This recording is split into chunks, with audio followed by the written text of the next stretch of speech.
संगत जी, जीवन में सबसे बड़ी ताकत ज्ञान, भक्ति और सेवा में होती है।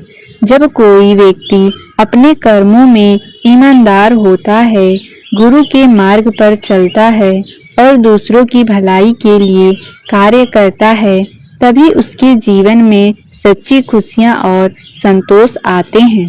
यह साखी भी हमें यह सिखाती है कि चाहे व्यक्ति कितना भी कठोर और नियम प्रिय क्यों न हो, अगर उसके मन में प्रेम और भक्ति जागृत हो जाए तो उसका जीवन पूरी तरह बदल सकता है।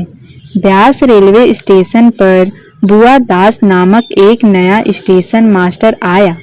वह अनुशासन प्रिय और नियमों में कठोर था। उन्हें नियमों का पालन करना और दूसरों को भी पालन कराना अत्यंत प्रिय था।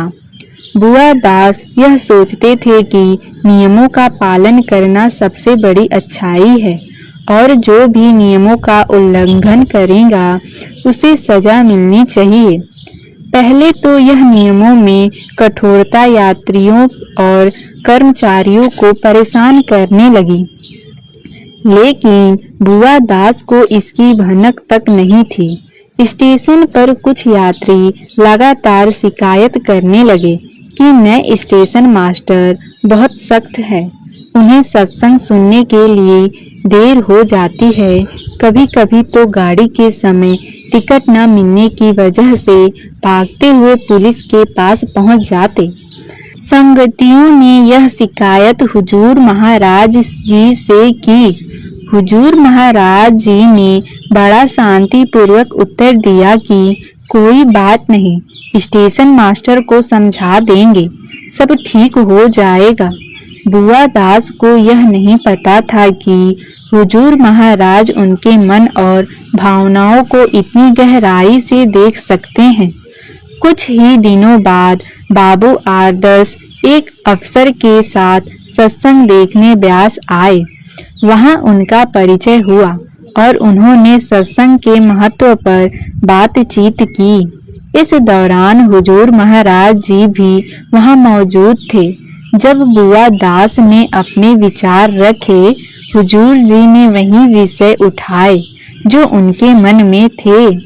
बुआ दास को यह देखकर आश्चर्य हुआ कि महाराज जी उनके मन के विचार पहले ही जान गए थे।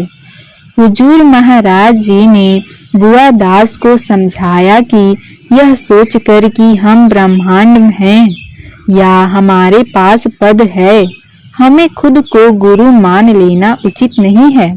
यदि पति शराबी या अज्ञानी है तो वह पत्नी को सही मार्ग नहीं दिखा सकता। इसी तरह यदि व्यक्ति स्वयं अनुभवहीन है तो वह दूसरों को सही मार्ग नहीं दिखा सकता। यह शिक्षा बुआ दास के मन में गहराई से उतर गई। उन्होंने सोचा कि अब वह अपनी कठोरता छोड़कर सेवा और भक्ति में लीन होंगे। इसके बाद बुआ दास ने अपनी दिनचर्या बदल दी। वह प्रतिदिन शाम को स्टेशन से सीधे हाई स्कूल में सत्संग सुनने जाते, भजन में शामिल होते और हर समय अपने मन को गुरु भक्ति में स्थिर रखते। सरकारी ड्यूटी करते समय भी उनका मन सत्संग में लगा रहता। कई बार ऐसा होता कि जब वह कुर्सी पर बैठे रहते, शब्द इतनी स्पष्टता से उनके मन में गूंज उठते कि उनकी आंखें बंद हो जाती और वे भावपूर्ण रूप से भजन करते रहते।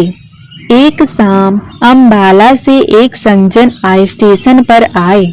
उस समय प्लेटफॉर्म पर कोई तांगा नहीं था। सज्जन कोई स्टेशन से सत्संग स्थल पहुंचने के लिए कोई मदद करने वाला नहीं था। बुआ दास ने स्वयं सज्जन का सामान उठाया और उन्हें सत्संग स्थल तक पहुंचाया। यह देखकर उनके साथ खड़े अन्य लोग भी प्रभावित हुए। बुआ दास ने समझ लिया कि सेवा का वास्तविक आनंद केवल पद और अधिकार से नहीं, बल्कि प्रेम और भावना से होता है। इसके बाद बुआ दास ने स्टेशन पर यात्रियों और सत्संगियों की सेवा को अपनी ड्यूटी बना लिया। यदि कोई सत्संगी रात की गाड़ी से उतरता तो वह उन्हें अपने घर ले जाते और खाने पीने का प्रबंध करते। सत्संग के लिए जाते समय वे कभी किसी का बैग उठाते, कभी किसी के बच्चे का ध्यान रखते। गर्मी के दिनों में स्टेशन के दोनों ओर ठंडा पानी और शरबत की व्यवस्था करते। उन्हें अपने वेतन का अधिकांश हिस्सा सत्संगियों और यात्रियों की सुविधा में खर्च किया। बुआ दास की सेवा भाव की शक्ति तब और स्पष्ट हुई जब ब्यास में भंडारे का आयोजन हुआ। उस समय मिट्टी का तेल बहुत कम था। डिप्टी कमिश्नर के परमिट के बिना किसी को तेल नहीं मिलता था। भंडारे के आयोजन प्रबंधकों को चिंता थी कि इतने लोगों के लिए रोशनी का प्रबंध कैसे किया जाएगा।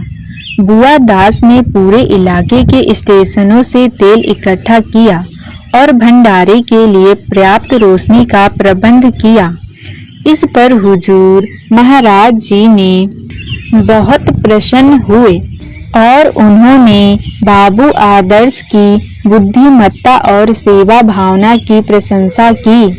बुआ दास अब केवल स्टेशन मास्टर नहीं रहे, बल्कि सत्संगी और गुरु के सच्चे सेवक बन गए। उन्होंने यह समझ लिया कि जीवन का वास्तविक उद्देश्य केवल पद और सम्मान प्राप्त करना नहीं, बल्कि दूसरों की सेवा और गुरु की भक्ति में लीन होना है। उन्होंने अपने परिवार और माताहतों के प्रति भी सेवा और प्रेम की भावना विकसित की।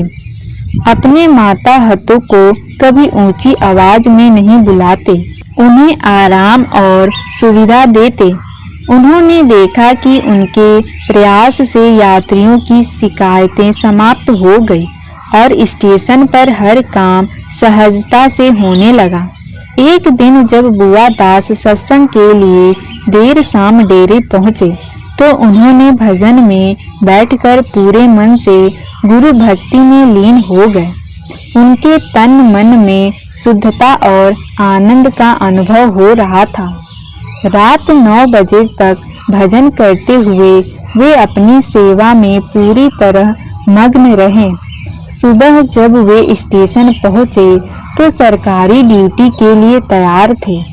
रजिस्टर और दस्तावेजों की जांच कर रहे थे। उनका यह समर्पण देखकर अन्य अफसर भी प्रभावित हुए। उन्होंने बुआ दास की ईमानदारी और दक्षता की सराहना की।